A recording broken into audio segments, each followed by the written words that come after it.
It started with a name. That's all it took. A single name spoken through the static of a cheap phone line on a rainy afternoon.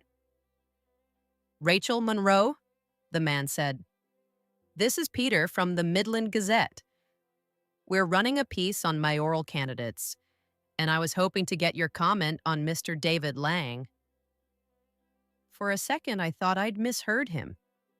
The store was quiet, just the soft hum of the ceiling fan and the smell of wet pavement drifting through the open door.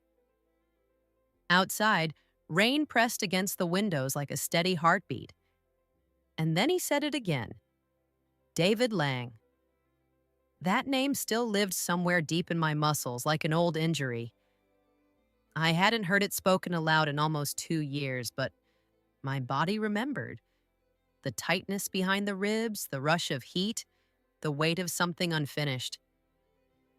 I'm sorry, I said finally. My voice came out steadier than I felt. I have nothing to say.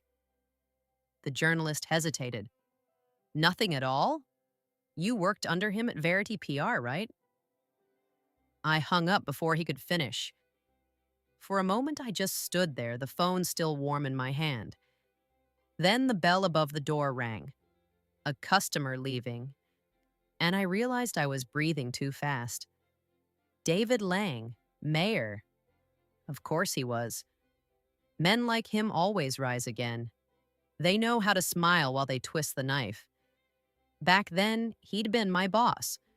Charming, magnetic, the kind of man who made everyone around him feel lucky just to be in the room. Until the day I found out what it really meant to stand too close to him. When the scandal broke, the supposed data leak that cost Verity PR its biggest client, David didn't defend me. He named me, said I was responsible, called it a tragic lapse in judgment, and then, with that perfect politician's smile, he promised to take appropriate measures. The measures were simple. I was fired. He got promoted. My inbox flooded with silence. Friends avoided me. For a week, my name was printed in every local paper, always next to the words corruption, breach of trust, unprofessional conduct. When the noise faded, I was left with nothing. No job, no reputation, and no appetite for the world that had chewed me up and moved on. So I found a smaller life. A one-bedroom apartment, a job at a bookstore, a cat named Henry who didn't care about resumes or shame. I told myself that peace mattered more than pride, that I could live quietly so long as I never had to hear that name again.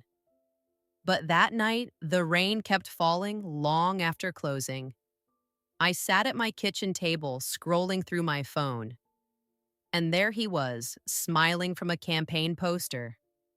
David Lang for mayor. Integrity, growth, leadership. 3 words that would make anyone laugh if they knew the truth. My thumb hovered over the image. I wanted to look away, but something inside me refused. The old hurt was still there, yes, but under it deeper was something sharper. Not rage, not grief. Focus. People like David Lang believed they could bury the truth forever. But sometimes truth has a way of surfacing. Quiet, patient, inevitable. Like water rising through cracks in the pavement. I closed the phone, and in the dim reflection of the window, I saw my own face. Calm, expressionless, utterly awake. I didn't know what I was going to do yet, only that I wasn't done. Not with him, not with what he'd taken. If he's coming back, I whispered, so am I. 2 years before the call, I thought my life was finally steady. I was 28, newly promoted, and proud in the small, hungry way people are before the world shows them how fragile success really is. Verity PR wasn't glamorous, but it had polish. Clean glass walls, coffee that didn't taste like regret, and the comforting illusion that merit meant safety. I believed that. I believed a lot of things then. David Lang arrived like a summer storm, confident, charming, too loud but impossible to ignore. He'd been brought in to restructure the company, which was corporate language for cutting costs and breaking people who didn't bend easily. I wasn't impressed at first, but David had a way of making resistance feel naive. He praised my work, gave me new accounts, told me I had instincts that couldn't be taught. He said it in front of others, and soon my colleagues looked at me differently, some with envy, some with suspicion. I told myself it didn't matter. I just wanted to be good at what I did. The first warning came in an email I almost deleted, a confidential file sent to my inbox by mistake. It contained client data from a project I wasn't supposed to touch. I flagged it, told David about it, and he smiled. "Good catch," he said, taking the flash drive from my hand. "Let's keep this between us." I didn't think about it again. I should have. A month later, the leak broke. A competitor had obtained those same client numbers, and the firm went into chaos. Meetings, investigations, threats. Everyone was suddenly terrified of being next. I stayed late every night, combing through emails, trying to help the compliance team trace the breach. I thought that was what loyalty looked like. Then, on a Friday morning that still feels like a bruise, HR called me in. David was already there, his tie loosened, expression perfectly calibrated, regretful but firm. "We've traced the file path," he said, sliding a printout toward me. My name was highlighted in yellow.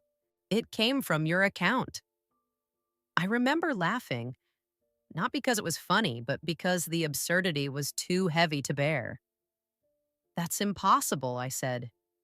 "You know I—" He cut me off gently, the way you hush a child. "Rachel, I don't think you did it intentionally, but the optics are terrible." The head of HR avoided my eyes. Papers were pushed across the table. Severance, confidentiality, a non-disclosure clause thick enough to smother a scream. David stood to leave, his hand resting briefly on my shoulder, a gesture meant to look kind. "I'll tell them you cooperated," he said softly. "It'll make things easier." That night, I sat in my car in the parking garage long after everyone had gone home. The rain blurred the windshield into watercolor, and I couldn't tell if I was shaking from cold or disbelief. I opened my laptop, desperate for proof. An email, a log, anything that showed what really happened. But my company access had already been revoked. My work account was gone. My name deleted from the system. By Monday, the story had hit the local news. Internal leak at Verity PR. Employee terminated. The photo they used was from an office party, me smiling with a glass of champagne. Underneath, the caption read, "Rachel Monroe, Communications Manager, dismissed after breach of client trust." No one called. Not my colleagues, not my so-called friends. Silence has a texture. It's rough like paper against skin. You learn to live with it until one day you don't. In the weeks that followed, I boxed up my apartment. Every sound, from the click of tape, the hollow thud of books falling into cardboard, felt like punctuation in a sentence I hadn't agreed to write. I applied for jobs, but word traveled fast in small cities. Interviews dried up before they began. People like David Lang never got dirty. They let others carry the mud. For 2 days after the call, I tried to ignore it. Routine is a kind of anesthesia.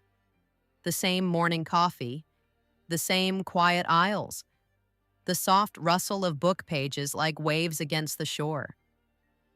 I told myself I'd moved on, that I'd outgrown the need for revenge or justice or whatever word makes bitterness sound noble.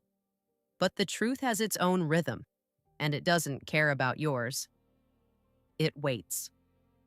On the third night, I gave in. I opened my laptop and typed his name, David Lang. A dozen headlines bloomed across the screen, smiling photos, polished interviews, campaign promises, integrity, growth, leadership. I scrolled past them until I reached the comments. They were all praise. A few women mentioned how kind he'd been to his staff. Someone called him a rare man of principle. Principle. The word made my teeth ache. I looked at the picture longer than I meant to. He hadn't changed much. The same sharp haircut, the same eyes that could mimic sincerity on command. But there was something new, a faint softness around his mouth, the weight of self-satisfaction. It wasn't guilt, it was comfort. That, more than anything, lit the fuse. I poured a glass of wine, opened a blank document, and started listing names. Not of enemies, just the people who might still remember. The ones who'd been there when it happened. Rebecca, who replaced me. Todd from IT, who'd helped trace the leak. Maybe even Julia from accounting. She'd always looked nervous back then, like she knew more than she could say. I didn't know what I was building, not yet. I only knew that silence had protected the wrong people for too long. Around midnight, I found Verity PR's new website. David's name was gone. He'd moved on to pursue public service. Of course, I clicked through the staff directory. Rebecca was now head of communications. There's even a quote from her on the About page. At Verity, we believe in honesty above all else. The irony was almost poetic. I closed the laptop and leaned back. My reflection stared at me in the darkened window, tired, calmer than I expected. I realized I wasn't angry in the way I used to be. This wasn't grief or heat. It was focus. When people talk about revenge, they imagine chaos, broken glass, shouting, dramatic payback. But real revenge, the kind that lasts, starts like this. Quietly, with observation, with patience. I started small. A new email address, private, untraceable. A fresh notebook. I wrote one sentence on the first page. What they did to me was not an accident. The next morning, the city felt different. The rain had stopped. The sky was clear and cold, like a sheet of metal. I walked to work early, the streets half empty. I passed a campaign poster on the corner, David's face above a slogan that read, "Building Trust Together." I stopped, studying it. The photo had been airbrushed, but I could still see it. The same eyes, the same small calculation behind the smile. For the first time in 2 years, I didn't look away. I walked inside the bookstore, turned the sign to open, and felt the faintest trace of something like clarity. The kind that doesn't burn, it hums. You wanted a clean image, David, I whispered under my breath. Let's see how clean it stays. I started small, the way you test cold water with the tip of your fingers before stepping in. No dramatic decisions, no grand plans. Just small actions that could still be mistaken for curiosity. At first, I searched quietly. Old articles, archived press releases, LinkedIn updates. The internet remembers everything. It just hides what matters. Verity PR had changed its logo, its color palette, its slogans. But behind the rebranding, I could still see the same familiar patterns, the same names orbiting the same sun. And at the center of it all was David Lang. He wasn't officially connected anymore, of course. Men like him never are. They know how to step away just far enough to avoid the stain, while keeping the profits clean. But I traced the timeline. The year he left Verity, a consulting company appeared, Lang Strategies LLC, a ghost company, barely 3 employees. And one of those names was Rebecca Shaw. I felt a small pulse of satisfaction, the first in a long time. It wasn't proof yet, but it was a thread. And threads, if you pull them slowly enough, always lead somewhere. That night, I called my old number from Verity. I didn't expect anyone to answer, but someone did. A male voice, older, cautious. "This is Todd," he said. For a moment, I almost hung up, but my own voice came before I could stop it. "Todd, it's Rachel." Silence stretched, a recognition that was both heavy and uncertain. "Rachel Monroe," he said finally, in a lower tone. "I thought you left the country." "I didn't," I said. "I just left the noise." We spoke for 6 minutes, long enough for him to tell me that things had changed, that the company was different now, which is what people say when it's exactly the same. When I asked about the data leak, he grew quiet. "I can't talk about that," he said. "Some NDAs never expire." "Even when they cover lies?" I asked. He didn't answer, but before hanging up, he said something that stayed with me. "Check the archives, the old drives. Not everything got wiped like they said." Then the line went dead.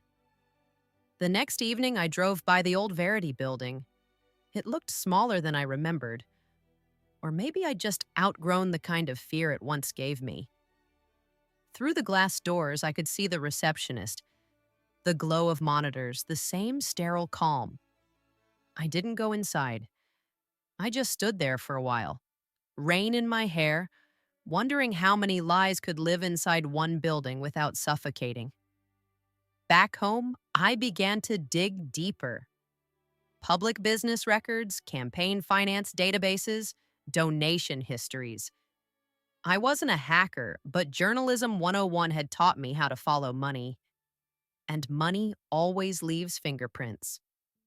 Within 2 hours, I had found 3 companies registered under shell names, all contributing to David's campaign fund.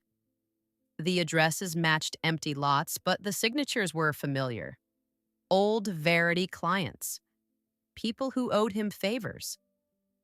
My pulse quickened. This was no longer about the past. He was still doing it, manipulating, laundering influence, rewriting the narrative. I printed what I found and pinned the pages to the corkboard above my desk. The paper smelled faintly of ink and rain. Each pin was a small declaration. "I remember. I see you." Before bed, I opened my notebook and wrote, "Truth doesn't rot. It just waits for air." I slept better that night. In the morning, I checked the campaign's social page. There was an announcement, a fundraiser dinner, open to the public, tickets available. My hand hovered over the register button. My name would mean nothing to them now. I was erased from their story, which in a way made me invisible again. But this time by choice. I clicked confirm. For the first time since the day I'd lost everything, I felt a current move through me. Quiet, steady, alive. Not anger, not revenge. Purpose. The fundraiser was a week away. I told myself I'd just watch from a distance, gather context, maybe listen to a few careless conversations. But to play a game like David's, I needed to understand the rules again. And rules always begin with people. I started with Mark Ellison. He had been Verity's in-house counsel, the man who signed every contract and shredded every inconvenient truth. After the scandal, he'd vanished from the firm like me. A quick search showed he was now consulting for small nonprofits, the kind of quiet, low-paying work people choose when they're rebuilding or hiding. I emailed him from my new address. "We used to work together. I'm looking into something that happened before the restructure. Can we talk?" He replied 10 minutes later. "Not over email." We met the next evening at a coffee shop downtown. Mark looked older, heavier, but his eyes were the same.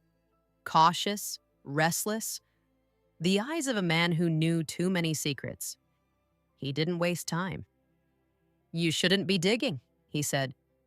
Some things are better left as rumors. I'm not after rumors, I said. I'm after proof.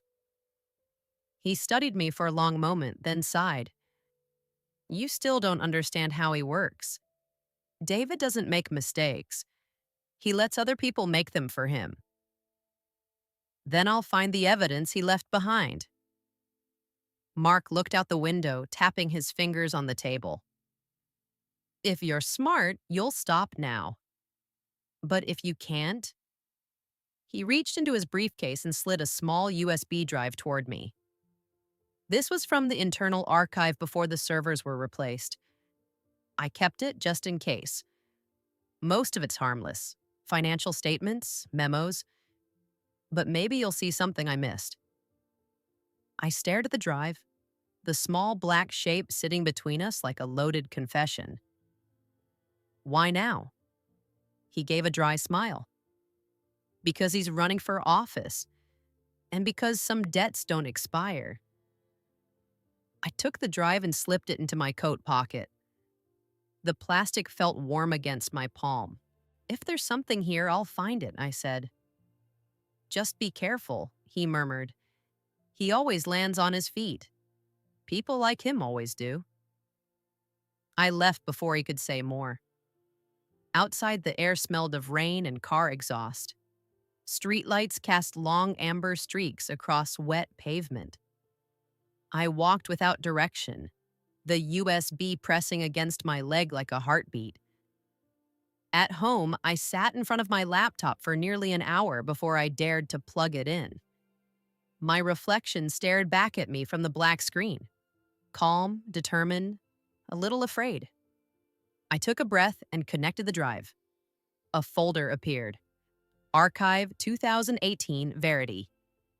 Inside were dozens of subfolders labeled by client names. I opened one at random. Invoices, emails, scanned signatures. Ordinary things. My disappointment felt like relief. Maybe Mark was right, maybe there was nothing. Then near the bottom, I saw a folder named Internal, Confidential. It was password protected. I tried the obvious combinations, Verity, Lang, PR 2018, and almost laughed at myself. Then I noticed a smaller file underneath, a backup copy, unprotected. I clicked. A spreadsheet opened. The first line read, Project Horizon Account. Prepared by D. Lang. Reviewed by R. Monroe. My name, his signature. Same date as the data leak. The air in the room shifted, like the temperature had dropped. I scrolled down, and there it was. A list of data transfers marked as approved by R. Monroe. Except I'd never seen this document before. Someone had created it after I was fired. Someone had needed a scapegoat. For a long minute, I couldn't move. My pulse drummed in my ears. The evidence was right there, hiding in plain sight for 2 years. I printed the file, watched the paper slide out of the tray still warm. The ink smelled sharp, metallic, like blood. I placed it flat on my desk, staring at the signature I knew wasn't mine. You wrote your own confession, I whispered. You just never thought I'd find it. And somewhere deep inside, the quiet became purpose. For hours, I couldn't move. The printed sheet lay on my desk, the signature staring back at me like a fingerprint I hadn't known I'd left behind. I read it again and again, hoping it would dissolve into coincidence. A formatting error, a copy-paste mistake. But it didn't. Every line was deliberate. Every cell of the spreadsheet a neat, sterile lie. I had imagined finding proof would bring relief, maybe vindication. Instead, it felt like vertigo. My name, his signature, side by side. A forged intimacy. For 2 years, the world had believed I'd done this. Now I was looking at the sentence he'd written for me. I thought about calling Mark, but I didn't. The fewer people who knew, the safer it was. Evidence like this had gravity. It pulled everything toward it, truth and danger together. I slipped the document into a plain folder, sealed it inside an envelope, and hid it behind the row of old books on my shelf. A childish move, but it helped. I needed to breathe before deciding what came next. The next morning, I woke early. The city was pale with winter light, quiet except for the hum of traffic far away. I made coffee and spread the pages across the kitchen table. I highlighted dates, cross referenced transaction codes, looked for patterns. The deeper I went, the clearer it became. This wasn't just a forged report, it was part of a chain, one of several. Each pointed toward David, all signed off by him, all masked behind temporary project codes that had been lost in the system. He hadn't just sacrificed me to cover a mistake. He had built an entire ladder out of other people's reputations, climbing higher with every ruined name. I leaned back, staring at the ceiling. There was a sound somewhere above me, the faint creak of pipes, the world going on as if nothing had changed. But for me, everything had. By noon, I decided to test the file. I uploaded a copy to a private drive, encrypted it, and sent a link to myself under a new alias. Then I deleted every trace from the USB. If David's people still watched for loose threads, I didn't want to be one of them. I spent the rest of the afternoon walking. The air smelled of snow, sharp and clean. The city felt both smaller and more dangerous, like a room where I knew the exits but not the traps. Everywhere I looked, I saw his name. Posters, headlines, smiling billboards that promised integrity in block letters. Each one felt like a dare. At sunset, I stopped at a bar I used to visit with colleagues after long days at Verity. It hadn't changed. Same low lights, same faint jazz, same bartender who never remembered faces. I sat at the counter, ordered water, and stared at the condensation forming on the glass. My hands were steady now. Fear had burned off, leaving something colder, cleaner. Someone slid onto the stool beside me. A woman about my age, office badge still clipped to her blazer. I recognized her before she saw me. Julia, accounting. Her eyes widened. Rachel, I thought. I know, I said. Everyone did. She looked around, lowered her voice. I shouldn't talk to you. They said. Julia, I interrupted, calm but firm. You were there. You saw the documents before they vanished. Tell me what you remember. She hesitated, then whispered. They deleted everything from the shared drive the night before you were fired. David came in after hours with someone from legal. I didn't say anything. I'm sorry. It's not your fault. I finished my water, left a tip, and stood. But thank you. You just confirmed what I needed. Outside, the air was freezing, the sky the color of slate. I walked home quickly, my steps echoing against the pavement. At my desk, I took the printed document from its hiding place. The ink had dried into the paper as if it belonged there forever. I placed it back in the folder, added Julia's name beneath it, and pinned both to the corkboard. One thread had become a map. I looked at the board for a long time. The lines, the notes, the printed proof, all of it whispered the same thing. This wasn't over. Then quietly, I said it aloud, tasting the words like something unfamiliar but right. This is where it begins. I adjusted the name tag on my chest, feeling the unfamiliar letters press against me like a shield. No one here knew me. No one could connect me to the life I had lost, the reputation stolen, the career ruined. The campaign office buzzed with energy, phones ringing, volunteers laughing, papers fluttering like restless birds. But I moved through it quietly, folding brochures, refilling coffee cups, offering smiles that hid everything. Being invisible had never felt so satisfying. And there he was, David Lang, moving through the room with that easy charm, shaking hands, laughing, giving instructions. The same man who had destroyed my life now commanded admiration like it was his birthright. I felt the familiar ache of anger, that old burn that had never quite left me, but I didn't let it show. Not now. Every smile I offered, every nod, every casual question would be part of a game I had already started in my mind. I was here to observe, to measure, to survive. The days bled together, each shift a careful dance. I learned the rhythms of the campaign, the tense moments before speeches, the whispered conversations about strategy, the subtle alliances forming among staff. Every gesture, every inflection, every laugh became a piece of the puzzle I was assembling. I noticed the fatigue behind his confident grin, the tiny hesitation in decisions that seemed effortless, little cracks that only someone paying attention would see. One night, when most of the office had gone home, he lingered near my desk. "You've been here a while," he said, casual but sharp, sizing me up.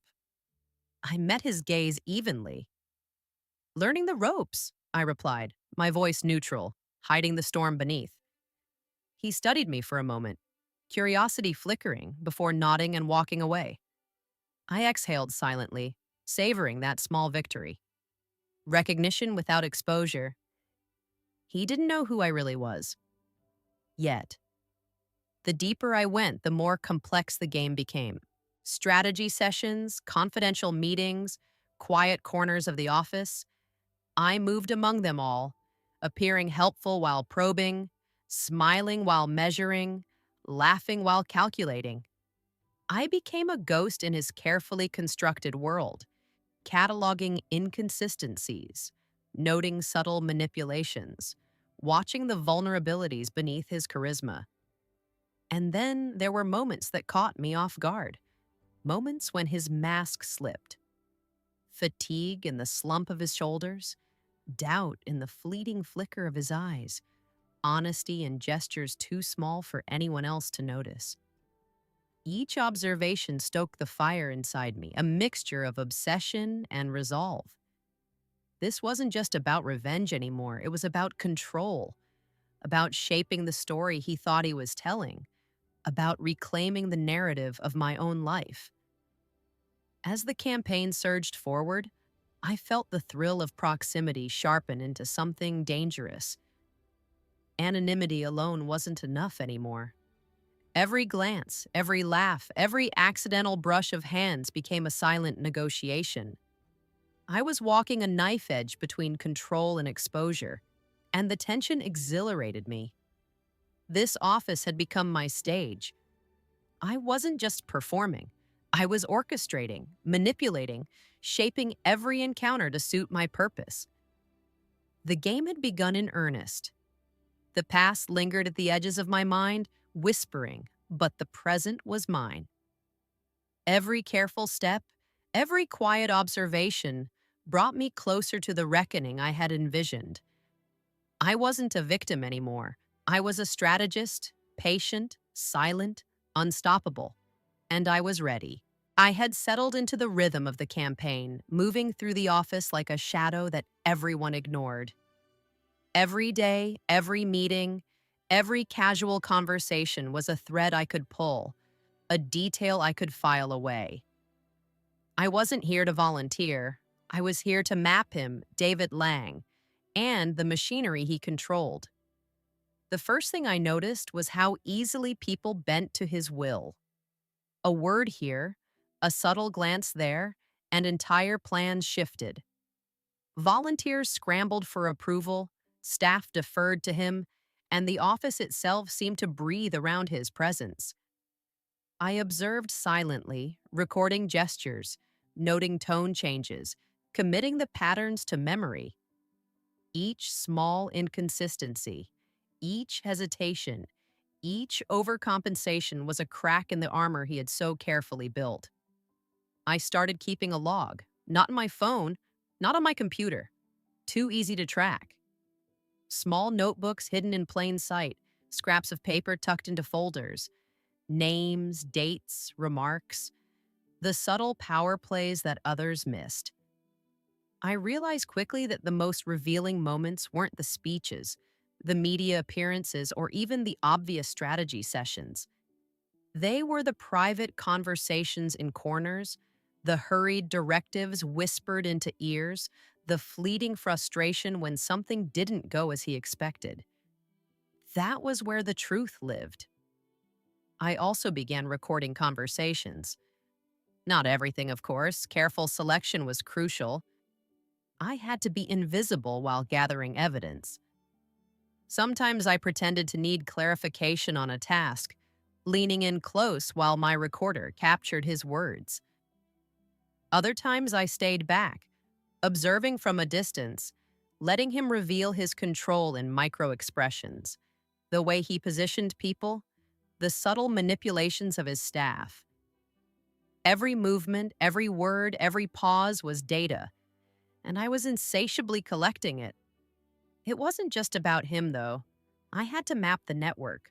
Who influenced whom? Who held grudges? Who could be persuaded? Volunteers, staff, donors, even journalists with loose allegiances. I started sketching diagrams, connecting dots, creating a web I could later use to bring the whole house of cards down. The irony wasn't lost on me. David Lang, the man who had once destroyed my career with a single false accusation, was now exposing himself to me with every calculated move. There were days when I felt the weight of it, the tension coiling in my chest. Watching him manipulate people, seeing his confidence, his charm, his command, I had to remind myself this wasn't about hatred alone. This was precision, strategy, patience. I couldn't act impulsively. I couldn't risk revealing even a hint of myself. Every step had to be measured. Every move counted. Sometimes I caught glimpses of vulnerability. A brief sigh when a volunteer questioned him, a momentary flash of irritation when a plan went awry, the tiniest hesitation before answering a tricky question. Those moments were rare, fleeting, and I memorized them all. They were evidence not just of his arrogance, but of his humanity, and that humanity could be turned into leverage, quietly, elegantly. The office became my world, my laboratory. I studied him, the system, the people around him. I traced relationships, recorded behavior, mapped influence. Each day brought me closer to the moment when everything would converge, the revelation that would expose him, not with fury, not with noise, but with precision and inevitability. I reminded myself constantly, I wasn't doing this for vengeance alone. I was reclaiming control, constructing a truth that he could not manipulate. I wasn't a victim anymore. I was the architect of his unraveling, patient, meticulous, and invisible. And when the time came, the fall would be so quiet, so complete, that it would leave nothing but the evidence and me standing free in the silence I had created. I had learned early that silence could be sharper than any shout.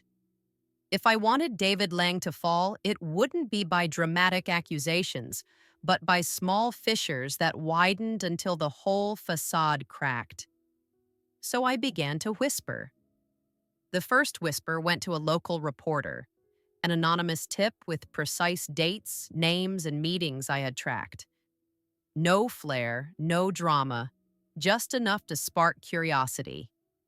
Then I waited, letting the ripple move without my interference.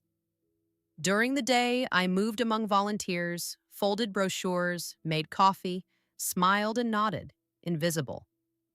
At night, I organized scraps of notes, cross-referenced conversations, and mapped connections. Every small thread could matter later.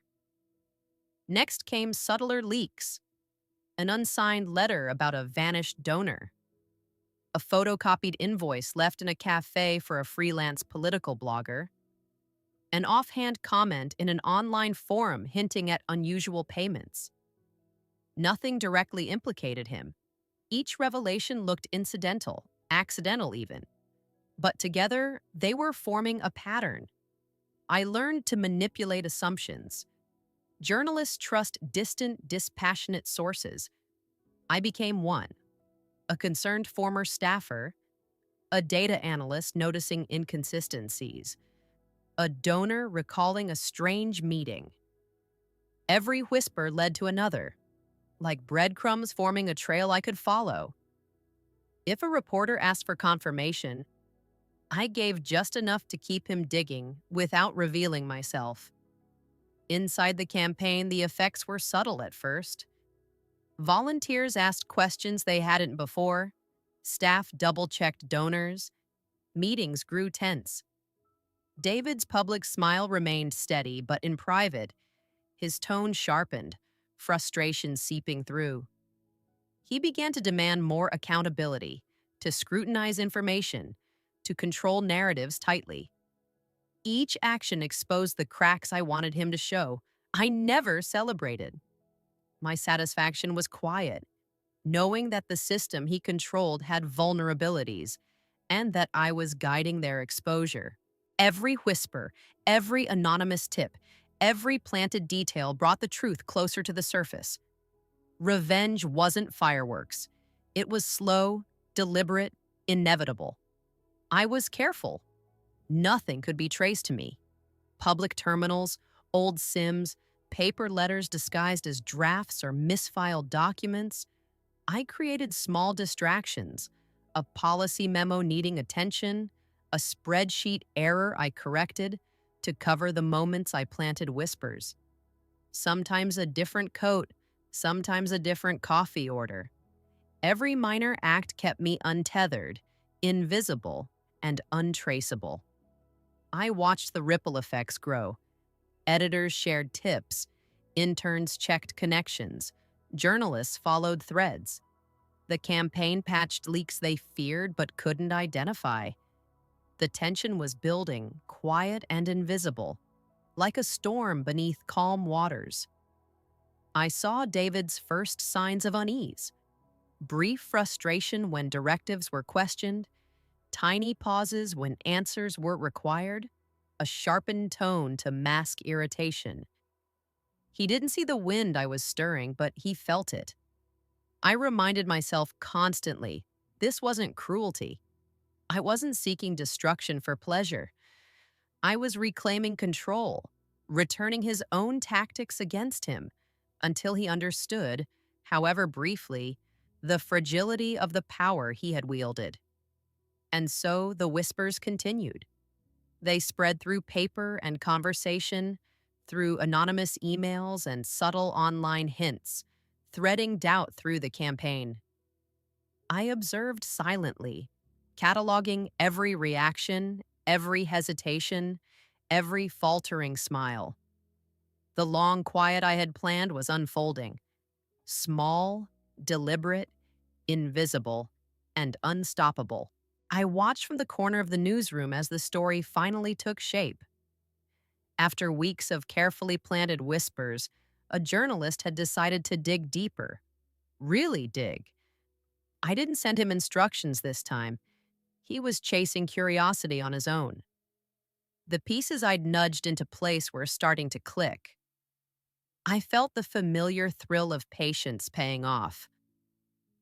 When the report aired that evening, I sat in my small apartment, a mug of coffee growing cold in my hands, and listened to the details unraveling Lang's carefully constructed image. They mentioned inconsistencies in donor reports, unexplained payments, and the subtle manipulations he'd made within the campaign. His polished smile on the TV looked brittle under the scrutiny, and I couldn't help the tiny smirk that tugged at my lips. He had built an empire of perception, and it was beginning to show its seams. I felt no joy in his stumble, only a cold satisfaction. This wasn't about spectacle or vindictive cheering. This was about precision, about proving the truth could surface even in the densest web of deception. I closed my eyes and let myself absorb the quiet effectiveness of it all. I had placed the whispers, I had guided the story, and now the momentum had taken over. At the same time, I noticed subtle shifts in the campaign office. Volunteers grew anxious, staff began double checking figures, and even minor donors called with hesitant questions. David's aura of control remained intact in public, but behind the scenes, he was tightening his grip, patching leaks, and recalibrating his narrative. I recognized the signs immediately, the first tremors of unease in a man who had never had to answer to anyone. I reminded myself to remain invisible. Every smile, every casual question in the office, every moment I passed unnoticed was part of the long strategy. I wasn't rushing. The real power was in letting the chain of events unfold without interference. My recordings, my notes, and the carefully crafted network of whispers were enough. Soon the investigation would gain traction on its own. And then came the invitations to events, dinners, and gatherings, opportunities to observe him in the less formal moments when the mask of public performance slipped. I accepted, maintaining my alias and my calm demeanor, knowing that these occasions could yield subtle revelations. Every gesture, every word he allowed himself off script became a piece of the puzzle I was assembling. That night, at one such reception, I lingered near the edge of the room, observing. David raised his glass for a toast, joking lightly about past controversies, as if they were amusing anecdotes no one would connect to him. I reached into my bag and pressed record, the small device capturing every syllable. And in that moment, a chilling clarity struck me. He wasn't ashamed, not even a fraction. He didn't feel guilt, didn't fear consequence, didn't consider how deeply he had harmed others. It was a revelation more powerful than any document or anonymous tip. I stayed quiet, letting the recording continue. He smiled, drank, laughed, and congratulated his staff as though the world owed him absolution. I understood then that my mission was no longer just about exposing him publicly. It was about documenting, preserving, and eventually revealing the truth in a way he could never manipulate. This was the hinge point, the moment when I realized the nature of his unrepentant arrogance and the power I held in contrast. The long quiet was approaching. The stage had been set, the pieces were in motion, and now the countdown to the revelation had begun.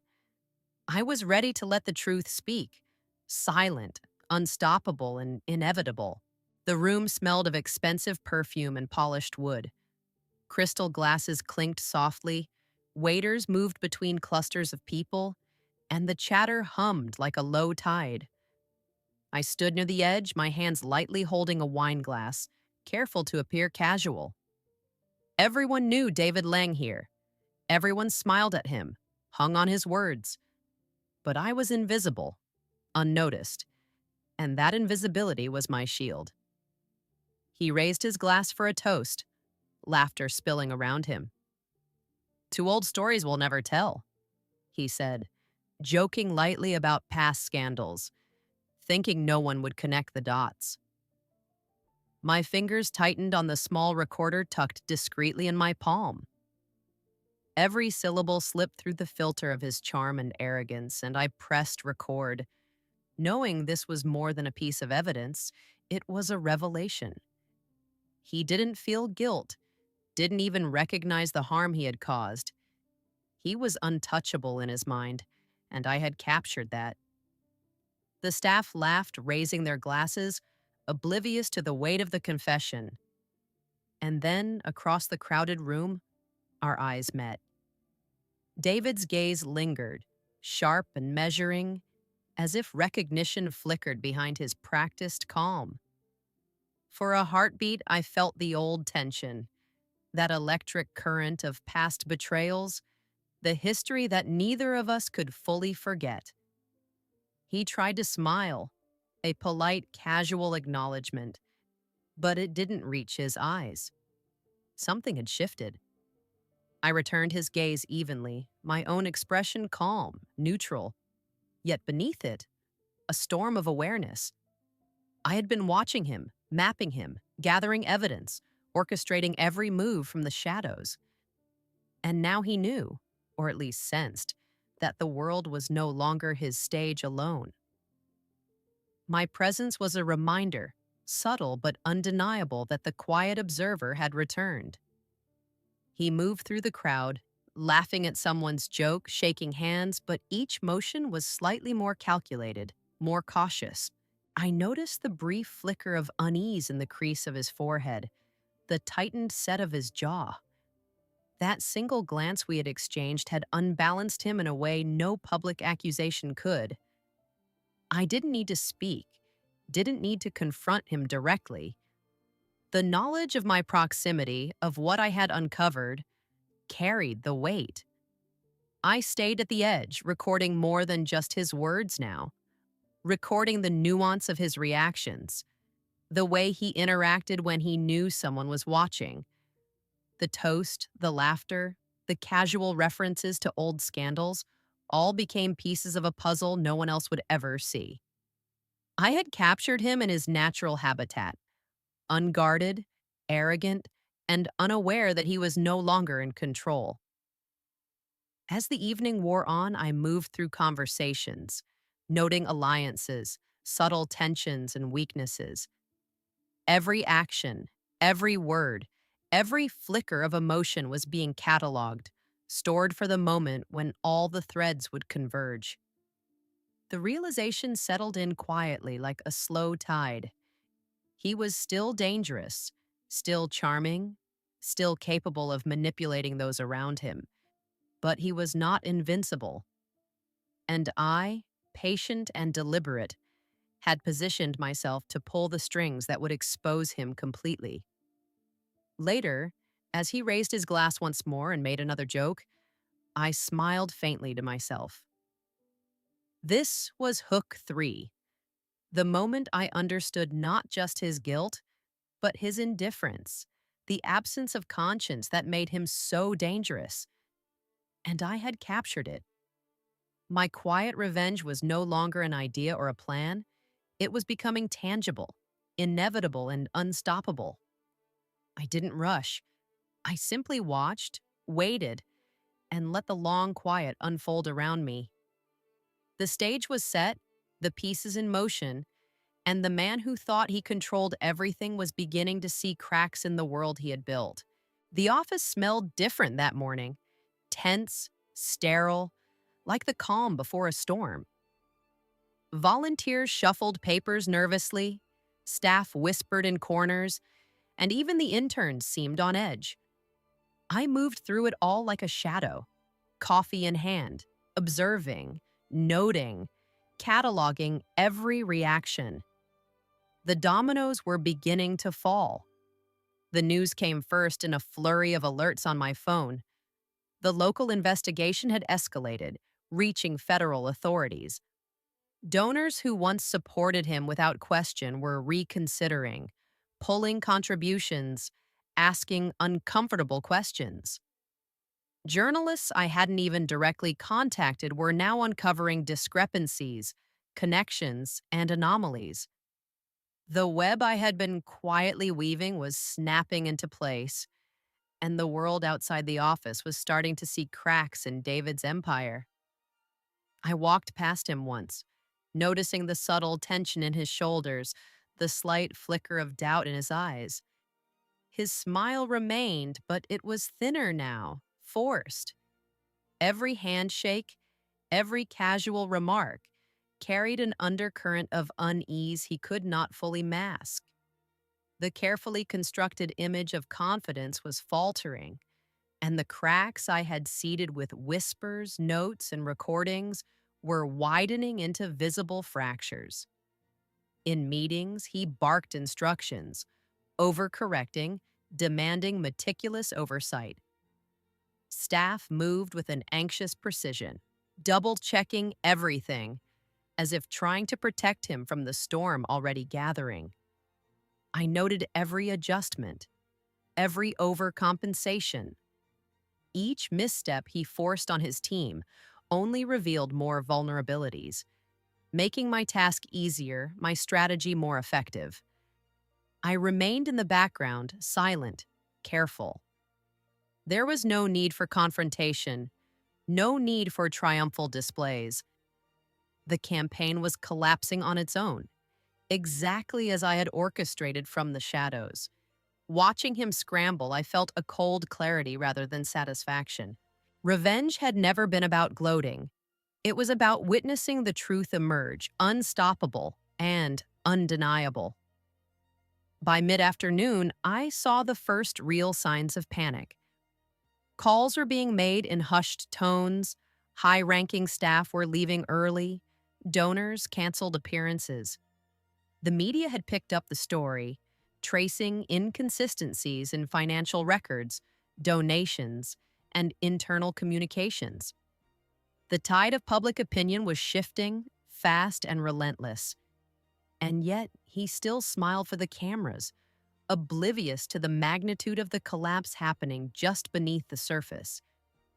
I found a quiet corner and reviewed my notes, my recordings, my careful catalog of every interaction.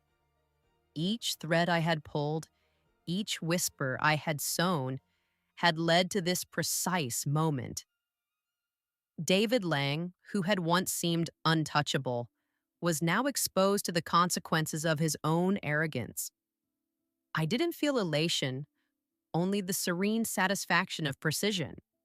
The knowledge that I had remained patient, disciplined, and unseen, guiding events without interference until the system broke itself apart.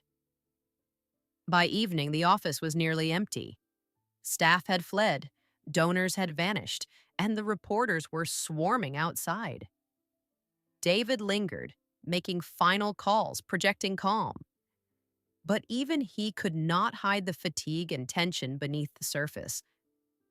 I watched him, quiet and invisible, understanding that the campaign, the carefully polished machine he had controlled so thoroughly, was no longer his to command. The collapse was complete, and I'd done nothing but observe, wait, and let the inevitable unfold. I left the office that night, feeling the cool air on my face. The city lights twinkled, oblivious to the downfall they had witnessed. For the first time in years, I felt a strange peace. The long quiet was settling in, not just for him, but for me. I had survived, I had endured, and I had remained on my feet. The work was not done, but the stage had shifted. The reckoning I had orchestrated in silence was now in motion, and there was nothing left for me to do but continue to watch. The phone rang late that night. I had been sitting alone, notebook open, reviewing every thread I had gathered, every whisper I had sown. When I saw his name on the screen, I didn't flinch. I didn't hesitate. I knew this call would come, and I knew exactly how it would feel to answer, or not answer, what he wanted most. My reaction. Rachel? His voice came first, strained, panicked, almost unrecognizable beneath the practiced charm. You have to understand, I didn't mean for any of this to happen. It's all a misunderstanding. I didn't interrupt. I didn't respond. I simply listened, letting his words wash over me, measuring every inflection, every stumble, every pause. I've built everything. People trust me, they follow me, and now it's collapsing. How could this happen? His voice rose, shaking with frustration and fear. A man who had always commanded now lost in the tide he never saw coming. I remained silent. No sigh, no softening, no single word of comfort or confrontation. Just quiet. The kind of quiet that carries weight. The kind that forces someone to face themselves without guidance, without excuses. You don't understand. This is your doing, isn't it? You've orchestrated this somehow. He shouted now, anger threading through panic. You've turned everything against me. Still, I said nothing. I let the silence speak for me. Let him hang there, grasping for control in the emptiness I offered. He had taken from me, shattered my life, assumed my absence was permanent.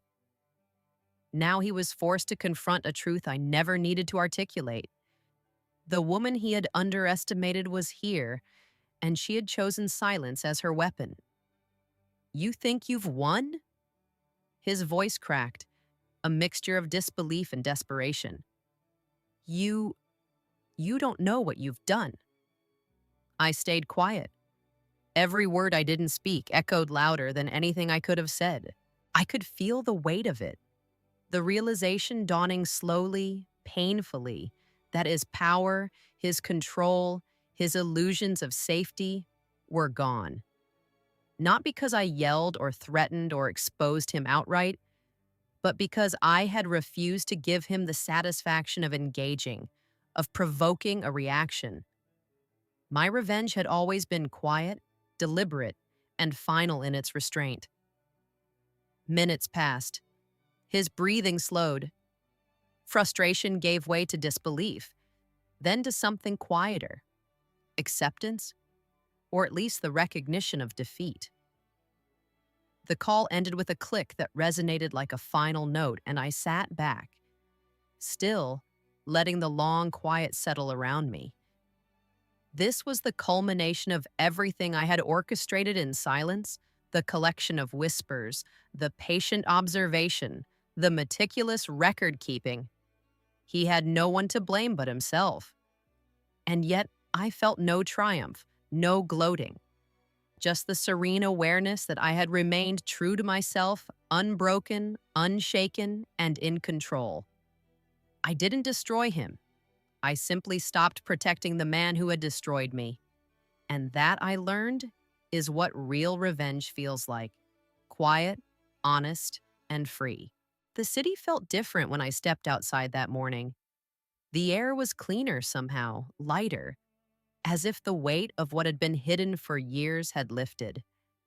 David Lang's name was everywhere yet nowhere, tangled in headlines, whispered in conversations, fading with each passing hour.